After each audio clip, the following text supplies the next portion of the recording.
오늘 오전에 보실 말씀은 이사야 7장 10절에서 14절 말씀입니다. 여호와께서 또 아하스에게 말씀하여 이르시되 너는 네 하나님 여호와께 한 징조를 구하되 깊은 데에서든지 높은 데에서든지 구하라 하시니 아하스가 이르되 나는 구하지 아니하겠나이다. 나는 여호와를 시험하지 아니하겠나이다 한지라. 이사야가 이르되 다윗의 집이여 원하건대 들을지어다. 너희가 사람을 괴롭히고서 그것을 작은 일로 여겨 또 나의 하나님을 괴롭히려 하느냐. 그러므로 주께서 친히 징조를 너희에게 주실 것이라. 보라, 처녀가 잉태하여 아들을 낳을 것이요 그의 이름을 임마누엘이라 하리라. 아멘. 오늘 한 벌써 12월입니다. 어떻게 보면 다른 해보다 더 힘들고 더 어려운 그런 한 해가 되어진 것 같습니다. 12월이 되면은 많은 생각들을 하게 되죠. 한 해를 어떻게 보냈는가, 또 내년을 어떻게 준비해야 되는가, 여러 가지 생각들을 하게 됩니다. 그런 가운데 교회에서는 또 12월이 되면 성탄도 생각을 하게 되었습니다. 성탄이 다가오면서 당연히 저도 12월에 이제 성탄에 대한 그렇게 초점을 맞춰서 말씀을 전하고자 합니다. 근데 그렇게 하다 보니까 한편으로는 굉장한 부담이 됩니다. 전에도 한번 말씀을 드렸습니다만 저희 때가 되면 항상 전하는 본문이 한정이 되어 있습니다. 그러다 보니까 자칫 잘못하면 이 성도님들 마음에 귀에 또 그 나물의 그 밥이다라는 그런 생각이 들 수도 있을 것 같습니다. 그 나물의 그 밥, 그렇죠. 너상 하는 이야기, 하는 만찬에 너상 똑같은 거 올라온다는 거 아닙니까? 항상 똑같은 본문에 똑같은 이야기, 그러다 보니까 조금 식상할 수도 있습니다만, 그러나 그 나물의 그 밥이 그래도 좋은 겁니다. 그렇죠? 우리 가정주부들에게 그 나물의 그 밥이라고 하면 굉장히 싫어하시겠습니다만, 그러나 그렇다고 해서 자녀들에게 아니면 가족들에게 어상 편한 어떤 패스트푸드나 이런 것만 줄 수는 없는 것 아닙니까? 그 나물의 그 밥이 그래도 제일 건강식이죠. 고민을 하면서 생각을 하면서 어떤 말씀을 전해야 되느냐 참 많은 고민 끝에 그래도 역시 그 나물의 그 밥, 그 역시 성탄을 맞이해서는 예수 그리스도와 그리고 하나님의 구속의 은혜 받기는 내용이 없더라라는 것입니다. 그러나 그런 그 나물의 그 밥이라 할지라도 우리가 다시 한번 더 영적인 우리의 상태, 영적인 건강을 위해서 우리가 같이 은혜를 나누는 그런 시간이 되었으면 좋겠습니다. 오늘 제가 이사야 7장 10절에서부터 말씀을 읽어드렸습니다. 참 요즘 기계가 좋아가지고요. 굳이 저런 소리 안 내셔도 되는데 다 또 말을 합니다. 그게 때로는 좀 힘들게 하기도 합니다만 이사야 7장 10절에서 말씀을 드렸습니다만은 사실 오늘 저는 이사야 7장 앞부분의 것까지 같이 좀 다루어야 될 것 같아서 같이 그 내용을 좀 말씀을 드리겠습니다. 이사야서는요 구약의 복음서라는 별명을 가지고 있습니다. 복음서라는 말은 바로 예수 그리스도가 태어나시고 예수 그리스도가 하신 일들을 기록한 책 아닙니까? 이사야서는 예수님의 탄생과 예수님의 사역과 죽으심 모든 것들에 대한 예언의 말씀들이 상당히 많이 기록이 되어 있습니다. 그래서 특히 이제 오늘 본문을 보면요 예수 그리스도의 탄생의 그 신비가 나옵니다. 오늘 제가 마지막에 14절에 읽어드린 이 예언의 말씀이 결국에는 마지막에 가서는 성경을 통해서 마태복음에서 이 예언이 그대로 이루어짐을 우리가 나중에 보게 될 텐데요. 어떻게 보면 이 7장의 말씀을 통해서 죄에서 구원하시는 하나님의 사랑을 우리가 볼 수가 있는 것입니다. 사실 다 아시는 사실입니다만은 우리가 그 누구나 할 것 없이 우리가 지금 이 자리에 이렇게 하나님 앞에 예배를 드리지만 원래 우리의 존재는 어떤 존재였습니까? 진노 아래에 있는 존재였죠. 하나님의 진노 아래 죄로 인한 죄의 징벌을 받을 수밖에 없는 형벌을 받을 수밖에 없는 그런 우리가 지금 이 자리에 예수 그리스도로 말미암아 같이 모여서 예배를 드리고 은혜와 그리고 사랑을 누렸다라는 것입니다. 그래서 그 사실을 사실 이제 이사야 7장에서 이미 한번 보여주는 예언의 모습을 보여줍니다. 오늘 읽어드리는 이사야 7장은 시대적으로 보면은 예수님이 오시기 전, 기원전, 이제 기독교에서는 주전이라고 말합니다. 기원전 주전 787년, 786년 이때쯤 이제 학자들이 추정을 합니다. 당시 남유다는요 너무나도 힘든 상황이었습니다. 그 남유다의 왕이 10절에 보면은 아하스라는 인물이 나옵니다. 이 아하스라는 인물이 나오는데 이 남유다가 제가 이제 통칭적으로 말씀 중에는 유다라고 그냥 말씀을 드리겠습니다. 이 유다가 굉장히 암울한 시대고 미래가 보이지 않습니다. 오늘날도 많은 사람들이 미래가 보이지 않는다라고 말을 합니다. 지역적으로 또 문화적으로 경제적으로 참 어둡다, 암담하다 그런 말을 합니다. 참 답답한 이야기고 또 인정하기 싫지만은 사실 우리 지역만 해도 어떻습니까? 노령화의 대표적인 모습이죠. 또 어떤 뉴스에서는 벌써부터 몇몇 지역들이 몇 년 안에는 사라질 것이다, 마을이 사라질 것이다 이런 이야기까지 합니다. 그런데 오늘 유다의 모습은요, 그런 의미와는 또 다른 그런 미래가 보이지 않는 모습을 보입니다. 유다는 마치 지금 바람 앞에 촛불과 같은 그런 상황입니다. 풍전등화라는 말을 하죠. 바람 앞에 촛불과 같습니다. 지금 두 나라가 협공을 해서 자기들을 공격합니다. 이방 민족인 아람과 그리고 같은 민족이었지만 갈라서 있는 북이스라엘, 제 이스라엘이라고 그냥 말씀을 드리겠습니다. 아람과 이스라엘이 동맹을 맺고 유다를 공격을 합니다. 한 나라도 유다가 감당하기 힘든데 두 나라가 유다를 공격을 하니 이 유다가 얼마나 힘이 들겠습니까? 오죽하면은 7장 앞부분에 보면 왕과 백성의 마음이 숲이 바람에 흔들림같이 흔들린다라고 하는 표현까지 나오게 되어집니다. 이런 절망적인 상황에서 유다가 손 놓고 있을 수만은 없어서 방법을 구합니다. 어떤 방법입니까? 당시에 강대국으로 성장하고 있는 아수르라는 나라에게 도움을 청합니다. 그 아수르에게 도움을 청하기 위해서 아수르 왕에게 그 유다에 있는 금과 은을 막대한 양을 그렇게 제공을 합니다. 그러나 뒤에 가면은 그 아수르로부터 도움을 받지 못하고요. 오히려 유다가 제공한 그 금과 은으로 인해서 아수르가 더 강해져서 오히려 유다를 공격해가는 그런 모습을 보입니다. 일단 뭐 그것은 차후의 시간이 좀 지나서의 문제고, 지금은 말씀드린 것처럼 강풍 앞에 정말 촛불같이 그런 위험한 시기입니다. 그런데 성도 여러분, 이 남유다가 어떤 나라인가를 우리가 좀 생각을 해봐야 합니다. 유다는요, 이스라엘 가운데에서도 갈라지면서도 불구하고 하나님께서 끝까지 지켜주시는 나라입니다. 그 유다의 왕이들은 하나같이 다윗의 후손들이었습니다. 이스라엘의 왕권은 몇 번의 왕조가 바뀝니다. 반란이 일어나서. 그러나 유다는 계속해서 다윗의 후손들이 대를 이어서 왕위를 그렇게 이어가게 되었습니다. 이게 다 하나님께서 다윗에게 하신 약속의 말씀입니다. 그런 유다인데 지금 모습은 어떻게 보면 당장 오늘 내일 그 왕위가 끊어지고 유다가 멸망해도 아무 이상할 것이 없어 보이는 그런 상황입니다. 굉장히 지금 고통과 어려움 가운데 처해 있는 그런 상황이라는 것입니다.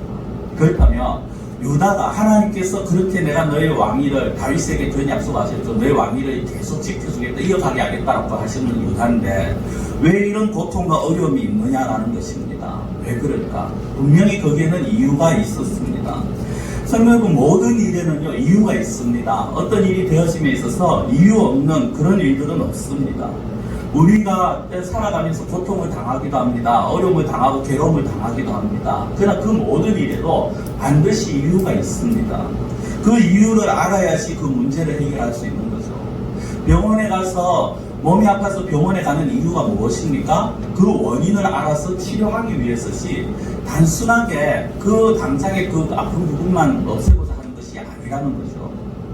그렇다면 그 원인이 무엇이냐? 유다가 고통받는 원인, 유다가 지금 이렇게 암울한 미래가 보이지 않는 원인이 무엇이냐? 하나였습니다. 그것은 바로 유다의 불신앙이었습니다. 유다 왕국의 불신앙이라는 거죠. 열왕기하 16장에 보시면요, 이 아하스라는 인물에 대해서 이제 우리나라 세종실록처럼 왕에 대해서 기록한 그런 책이 열왕기서인데요. 거기에 하에 보면은 16장에 아하스에 대해서 이렇게 표현을 합니다. 이방 사람의 가증한 일을 따라 자기 아들을 불 가운데 지나가게 했다. 제가 언젠가 이방 민족의 그 우상에 대해서 말씀을 드릴 때 말곰이라는 신에 대해서 말씀을 드리면서 그런 말씀을 드린 걸로 합니다. 우상이 있고 그 앞에 불을 피웁니다. 또 때로는 우상 안에 텅 비워놓고 그 안에 이제 불을 피우고요. 사람이 자기의 자녀들을 그 앞으로 지나가게 합니다. 그래서 거기에 나타난 흔적을 가지고 이제 아니면 그 아이에게 보여지는 흔적을 가지고 점을 치는 겁니다. 또 때로는 그냥 그 앞에 그 아이를 인신제사를 드리는 그런 모습도 보이고요. 그런 것을 아하스가 행했다라는 것입니다. 거기에다가 산당들과 각종 우상들 아래에서 제사하고 분향했다. 쉽게 말씀드리면 하나님이 싫어하시는 우상을 섬겼고 하나님이 싫어하신 무당을 찾아가서 무당에게 굿했고 그러니까 점집을 찾아다녔고 그런 이야기인 것입니다. 지금 그런 아하스 그런 모습을 보이니까 왕이 그러니까 그 밑에 백성이 좀 오죽하겠습니까? 덩달아 같이 하나님을 떠났겠죠. 하나님을 떠난 불신앙의 모습, 그 모습이 반으로 인해서 그들은 고통을 받을 수밖에 없었다라는 것입니다. 그런데 오해하지 마셔야 될 것이 우리가 살아가면서 당하는 고통과 괴로움이요 모든 것이 다 죄악 때문은 아닙니다. 모든 것이 다 우리의 잘못 때문은 아니라는 겁니다. 때로는 하나님께서 성도들을 연단시키고 훈련시키기 위해서 시련을 주실 때가 있고 어려움을 주실 때가 있습니다. 그걸 잘 분별을 하셔야 되는데요. 어쨌든 유다의 지금 문제는 아하스를 비롯해서 왕을 비롯해서 모든 백성들이 우상을 섬기고 하나님을 떠났다라는 것입니다. 이 상황에서 이 유다가 지금 범하고 있는 이 죄라는 문제가 얼마나 무서운가 하는 것을 우리가 사실 잘 인지를 해야 합니다. 우리가 지금 이곳에 앉아 있어도 사실 이 죄로 말미암아서요 우리 모두가 진노의 자녀였습니다. 서두에 말씀을 드렸죠. 하나님의 진노를 받을 수밖에 없었습니다. 죄의 종이었습니다. 그리고 지금은 우리가 하나님의 은혜로 구원함을 받았지만 이 죄라는 것은 지금도 우리를 계속해서 넘어뜨리려고 하지 않습니까? 우리로 하여금 넘어지도록 유혹을 하고 있습니다. 어떤 사람들은 내가 내 힘으로 이 죄의 문제를 이길 수 있다라고 착각을 하기도 합니다만 그것은 착각이요 어리석음이요 교만입니다. 이 세상에 그 누구도 자기의 힘으로 죄의 문제를 이길 수 있는 사람, 해결할 수 있는 사람, 원죄든 아니 또 우리가 살아가면서 짓는 죄든 해결할 수 있는 사람이 없습니다. 그 죄의 문제 이겨낼 수 있는 사람이 없습니다. 하나님의 도우심이 아니면 불가능한 거죠. 이 남유다 역시 마찬가지입니다. 그들은 자기들 앞에 닥쳐진 이 문제들 자신의 힘으로 감당하지 못합니다. 그래서 앞서 말씀드린 것처럼 압수르라는 나라의 도움을 구하지만 그걸 역시 어리석은 짓이 되고 맙니다. 자, 이런 상황에서 하나님께서 은혜를 베풀어 주셔서 오늘 보면은 오늘부터 이건 이제 10절 이하의 말씀이 나옵니다. 이사야 선지자를 보냈었어요. 유다가 패망하지 않을 것이다 라고 그렇게 말씀을 합니다.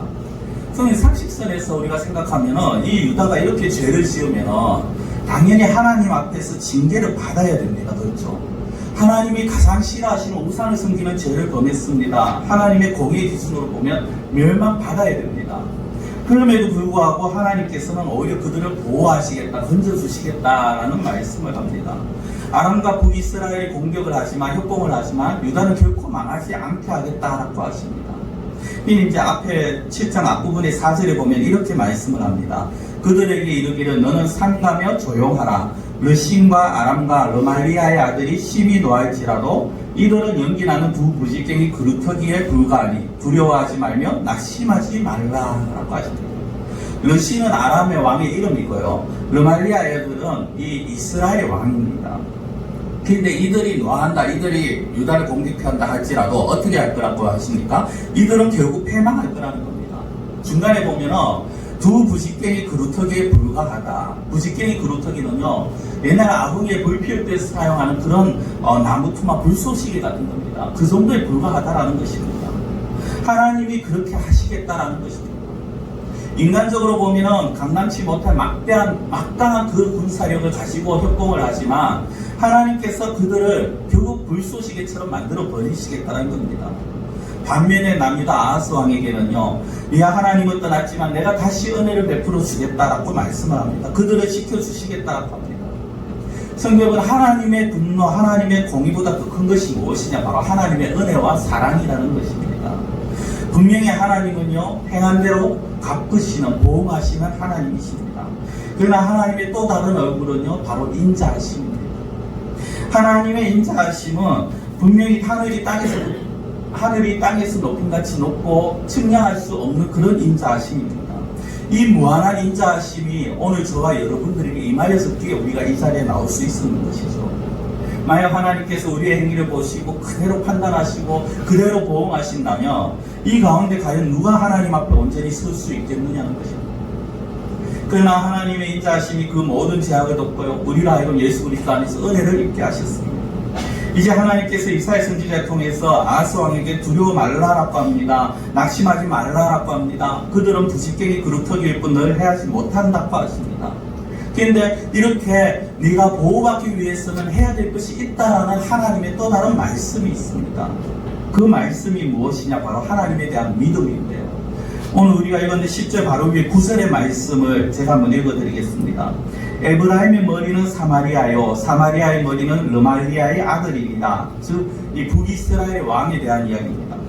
그리고 그 왕들에 대해서는 이제 앞서 4절에 르말리아의 아들이 나왔기 때문에 그들을 멸망하겠다는 것이고요. 그 뒤에 말씀이 굉장히 중요합니다.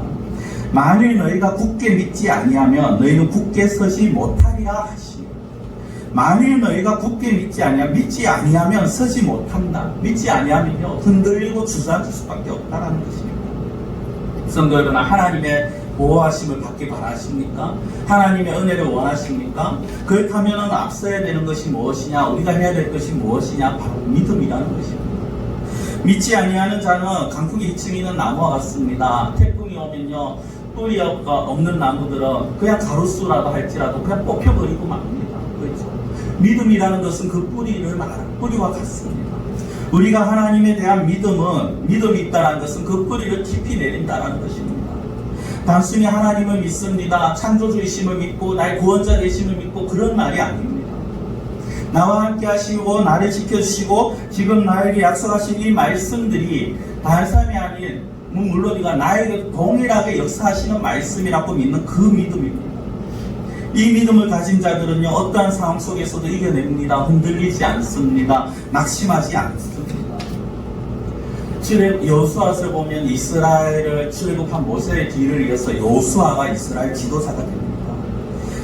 여호수아가 지도자가 되었을 때 하나님께서 여호수아에게 나타나셔서 하신 말씀이 내가 너와 함께하리니 두려워 말고 무서워 말라라는 것입니다. 그런데 만약에 여호수아가요 하나님 아무리 그래도 저 눈앞에서 가나안 민족들 보십시오. 저들의 저 군사력을 보십시오. 우리가 전쟁도 할 줄 모르고 아무것도 할 줄 모른다고 하면서 주저앉아버리고 안 움직인다면, 하나님의 말씀을 무시했다면 그들은 결코 가나안 땅을 점령하지 못했을 것입니다. 그러나 여호수아는 그 말씀을 붙들었습니다. 하나님의 약속을 믿었습니다. 그리고 가나안 정복을 시작하고 결국 그 가나안 땅을 다 정복을 하게 되었습니다. 하나님이 함께 하셨고 하나님이 나와 함께 하신다, 이 사실을 우리가 붙들어야 되는 것입니다. 성경에 나오는 사람만이 아니죠. 오늘 우리에게도 동일하게 말씀하십니다. 우리가 살아가면서 아무 문제 없는 사람이 어디 있겠습니까? 때로는 질병의 문제, 때로는 경제적인 문제, 자녀의 문제, 여러 가지 문제들을 만납니다.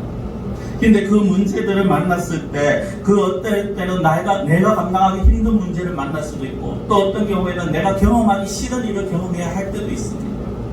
그럴 때 하나님께서 하시는 말씀이 무엇입니까? 너희가 굳게 믿지 않으면 너희가 굳게 서지 못하리라. 너희 역으로 말씀드리면 너희가 나를 믿어라. 그러면 내가 너희를 흔들리지 않게 해주겠다. 흔들리지 않게 해주겠다는 것이 무엇입니까? 내가 너를 지켜주겠다. 내가 너를 보호해주겠다는 것 아닙니까? 하나님이 함께 하신다라는 믿음이 우리에게 있느냐는 것입니다. 이 믿음이 필요합니다. 하나님이 해결하신다는 믿음. 예수님께서 사역하시는 동안에요 수많은 사람들이 자신의 문제를 가지고 예수님 앞에 나옵니다. 어떤 경우에는 12년 동안 혈기증 앓는 하혈한 여인이 그 병을 가지고 예수님 앞에 나옵니다. 어떨 때는 귀신 들린 아들을 두고 그 아들 때문에 예수님 앞에 나옵니다. 어떤 경우에는 자기들의 앞을 보지 못해서 그래서 예수님 앞에 나옵니다. 그런데 그럴 때마다 예수님께서 그들을 고쳐주시는데 항상 나오는 것이 무엇이냐? 믿음을 보셨다는 것입니다. 12년 동안 혈기증 앓는 여인에게 네 믿음이 너를 구원하였다라고 하실 수 있었는 것은 그 여인이 내가 예수님의 옷자락만 만져도 내 병이 나을 것이라는 믿음을 가지고 만졌기 때문입니다. 두 눈을 보지 못하는 맹인이 예수님께 나와서 예수님께서 고치라고 믿었을 때 내가 너를 고쳐줄 것이라고 믿느냐 했을 때 그들이 그렇다고 믿는다고 했을 때 예수님께서 네 믿음대로 되리라고 하신 이 말씀을 우리는 기억해야 합니다. 믿음은요 어떻게 보면은 안 믿는 자들에게는 굉장히 보잘것없어 보입니다. 눈에 보이지도 않습니다. 그러나 우리가 정말 참된 믿음을 가지고 있으면 그 믿음은 우리 앞에 있는 어떤 난간도 헤쳐나갈 힘이 되어집니다. 이 믿음을 아하스에게 요구를 하신 것입니다. 그런데 아하스는요 그렇습니까? 네 제가 믿겠습니다 이러면 참 좋았을 텐데 불신앙을 보입니다. 믿음을 보이지 않습니다. 하나님께서 아하스에게 먼저 제안하십니다. 오늘 읽어준 본문 11절인데요. 이렇게 말씀합니다. 너는 네 하나님 여호와께 한 징조를 구하되 깊은 데에서든지 높은 데에서든지 구하라 하시니. 이거는 네가 어디에서든지 어떤 징조든지 구해라. 그러면 하나님께서 보여주시겠다라는 것입니다. 당연히 이제 아하스에게 확신을 주기 위해서 하시는 말씀이죠. 그런데 이 말씀에 대한 아하스의 대답이 12절을 보십시오. 너무 건방집니다. 아하스가 이르되 나는 구하지 아니하겠나이다. 나는 여호와를 시험하지 아니하겠나이다 한지라. 이게 얼핏 보면 굉장히 믿음의 고백처럼 보입니다. 아우, 내가 어떻게 하나님을 시험하겠습니까? 아우, 나는 하나님 믿습니다. 이렇게 보일 수 있습니다만은 이건 그게 아닙니다. 그냥 말장난입니다. 나 하나님 믿지 못합니다라는 겁니다. 믿지 않습니다라는 겁니다. 내가 구하지 않겠다, 시험하지 않겠다는 건 내가 하나님께서 하신다는 그 말 자체를 나는 무시하겠다는 겁니다. 이 말이 얼마나 엉터리인지 하나님께서 13절 보시면요. 13절 끝에 보면 또 나를 괴롭게 하려 하느냐라고 책망을 하십니다. 하나님의 마음을 괴롭힌다는 거죠. 사람이 하나님을 시험하는 것이 사실 무모한 짓입니다. 그런 의미에서 아하스가 참 올바른 고백이다라고 볼 수 있습니다. 그러나 우리가 조심해야 될 것이요. 하나님께서 말씀하시지 않는 것을 내 뜻을 이루기 위해서 구하면서 하나님이 진짜 살아계시면 이거 보여주십시오. 이러면은 그거는 하나님을 시험하는 겁니다. 그렇지만은 하나님께서 내가 보여주겠다라고 하셨고 내가 해봐라라고 한 것조차도 하지 않는다면, 그래서 내가 믿지 못하기 때문에 하지 않겠습니다 했다면 그것이 바로 불신앙인 것입니다. 그래서 스스로 하나님의 은혜와 약속을 써버리는 거죠. 좀 쉽게 말씀드리면 네가 기도해봐라 했는데 기도한다고 되겠습니까? 이게 불신앙이라는 것입니다. 지금 아하스가 그런 모습을 보입니다. 굉장히 겉으로는 믿음이 있는 척 보입니다. 그 실상은 하나님에 대한 불신앙의 모습인 것입니다. 믿음은 하나님의 말씀에 절대 순종하는 것입니다. 불신앙은 반대죠. 자신의 생각을 앞세워서 하나님의 말씀에 불순종하는 것입니다. 우리가 불신앙이라고 말하면 세상에 믿지 않는 자들을 생각할 수 있습니다. 하나님을 믿지 않고 예수님을 믿지 않는 것이 불신앙이다. 물론 그것도 불신앙입니다만은 교회 안에도 불신앙의 모습을 보일 수 있다는 것입니다. 어떤 모습입니까? 하나님의 말씀에 불순종하는 것입니다. 하나님의 말씀에 신뢰하지 못하는 것입니다. 자기의 뜻과 자기의 생각을 더 앞세워 들어가는 것입니다. 이렇게 생각해보면 참 부끄럽습니다만 저나 여러분들이나 우리가 얼마나 불신앙의 모습을 참 많이 보입니다. 때로는 내 생각대로, 때로는 내 마음대로 할 때가 얼마나 많았습니까? 아니면 하나님 말씀보다 내 생각이 더 앞설 때가 얼마나 많았습니까? 그런 가운데에서도 그런 불신앙에도 불구하고 우리를 사랑해 주시니까 그게 참 감사할 따름이죠. 아하스에게도 마찬가지입니다. 불신앙의 모습을 보입니다. 제가 하나님이라면 너 그래? 그럼 너 그냥 확 익혀버릴 수도 있는데요. 그런 아하스에게 하나님께서 친히 징조를 보여주십니다. 아하스가 필요 없습니다 해도 하나님께서 친히 징조를 보여주십니다. 그것이 바로 성탄의 약속입니다. 14절입니다. 그러므로 주께서 친히 징조를 너희에게 주실 것이라. 보라, 처녀가 잉태하여 아들을 낳을 것이요 그의 이름을 임마누엘이라 하리라. 좀 뜬금없는 이야기죠. 현재 아하스와 유다가 처한 상황은요, 전쟁을 앞두고 멸망 직전의 상황입니다. 그렇다면 하나님께서 멸망하지 않겠다라는 약속을, 그 징조를 보여주시려면 어떻게 됩니까?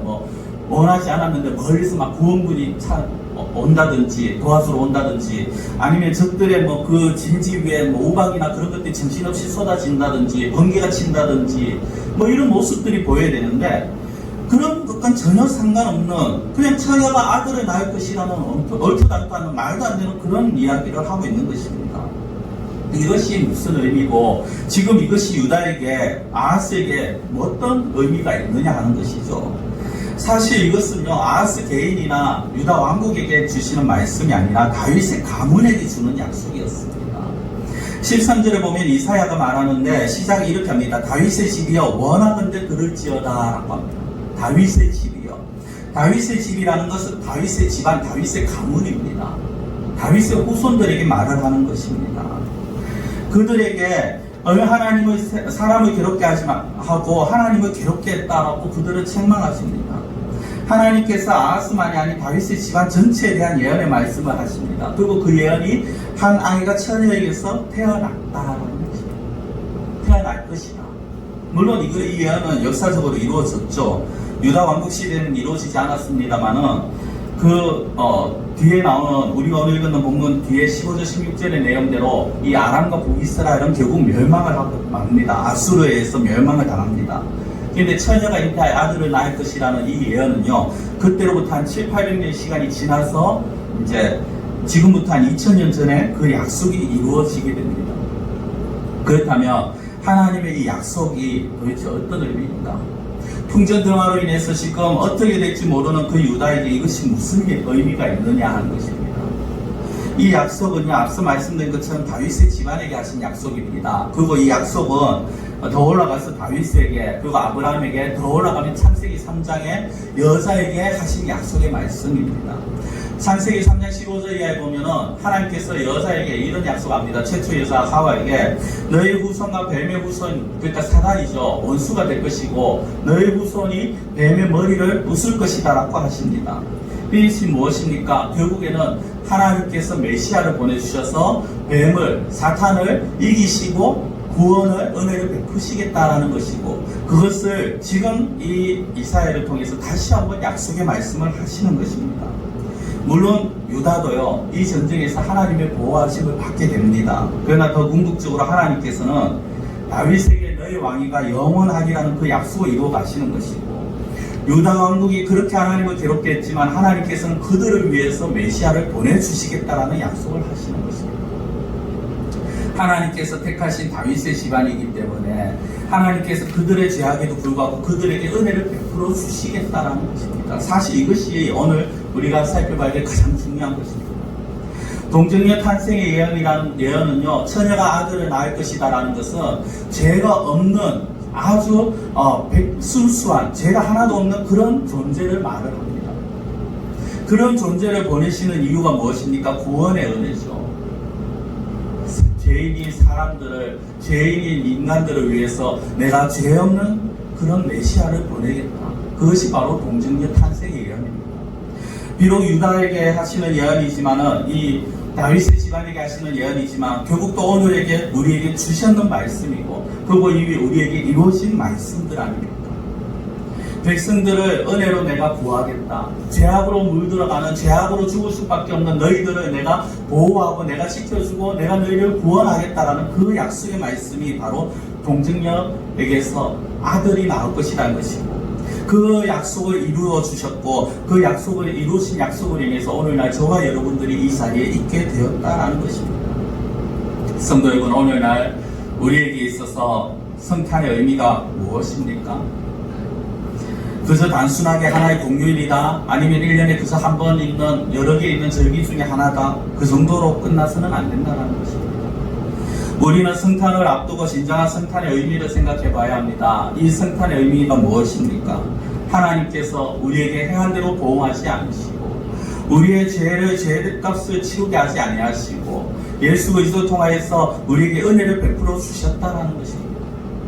이것이 창세전에 세워졌고 첫 여자인 하와에게 말씀하셨고 후에 아브라함에게, 다윗에게, 그리고 오늘 본문을 통해서 이사야를 통해서 아하스 왕에게, 그리고 유다 왕국에게 전해진 말씀이고, 이 말씀이 2000년 전에 이루어졌고요.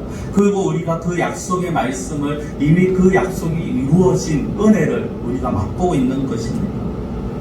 성탄의 예언은 하나님께서 베푸실 사랑에 대한 약속의 말씀이었습니다. 그리고 그 약속대로 오신 예수님만이 참된 구원자가 되어주셨고, 동정녀에게서 태어나신 예수 그리스도로 말미암아 우리가 죄사함을 받았고 하나님 나라의 백성이 되었다는 것입니다. 말씀을 맺겠습니다. 성도 여러분, 아하스에게 하신 이 징조의 말씀, 우리는 이미 받았는 말씀입니다. 정확하게 말씀드리면 우리에게 이미 이루어진 말씀입니다. 그렇죠? 처녀를 통해서 이 땅에 오신 예수 그리스도입니다. 그리고 그 이름은 무엇이라고 합니까? 14절 마지막에 보면 임마누엘이라고 하십니다. 임마누엘이 이루어진 이 사건, 성취되어서 가는 사건은 우리가 다음 주에 보시겠습니다만은, 확실하고 중요한 것은 임마누엘이 이미 이루어졌다라는 것이고 지금도 우리 가운데 임마누엘이 되어서 가고 있다라는 것입니다. 임마누엘의 뜻이 무엇입니까? 하나님이 우리와 함께 하신다는 것입니다. 하나님의 진노의 어떤 자리에 있을 수밖에 없는 우리, 죄성으로 있을 수밖에 없었는 그런 우리가 하나님의 은혜를 받고 하나님이 우리와 함께 하시고, 그 함께 하신다는 의미는 무엇입니까? 결국 우리를 지켜주시고 우리를 보호해 주시겠다라는 것입니다. 내가 어떤 노력을 해서, 내가 어떤 공로가 있어서, 내 어떤 힘을 써서 그렇게 된 것이 아니라 전적인 하나님의 은혜라는 것이죠.